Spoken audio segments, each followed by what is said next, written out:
नागपूर जिल्ह्यात 23 नोव्हेंबर रोजी होणाऱ्या विधानसभा निवडणुकीच्या मतमोजणीसाठी कडेकोट सुरक्षा व्यवस्था करण्यात आली आहे। जिल्हाधिकारी डॉक्टर विपिन ईटनकर यांनी जमावबंदी आदेश लागू केले असून फक्त सुरक्षा पासधारकांना प्रवेश दिला जाईल। नागपूर जिल्ह्यातील 12 विधानसभा मतदारसंघासाठी विविध केंद्रांवर मतमोजणी होणार आहे। काटोल, सावनेर, हिंगणा, उमरेड, कामठी, रामटेकसह नागपूरच्या दक्षिण, मध्य, उत्तर, पश्चिम व पूर्व मतदारसंघामध्ये स्वतंत्र केंद्र निश्चित करण्यात आली आहे। पोलीस बंदोबस्त व वाहतूक नियंत्रणासाठी विशेष उपाययोजना करण्यात आल्या असून नियमांचे उल्लंघन करणाऱ्यांवर कारवाई होईल।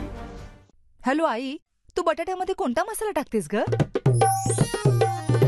वांगी बटाटा असो की मिसळ, तर्री तडका मसाला ढेमस जी जी त्याची चव बनवितो एकच नंबर मसाला, सगळ्यात हा फेमस जी जी त्याची गोडा मसाला जी नाव हाय सुरुची गोडा मसाला डोळे मिटून निवडा।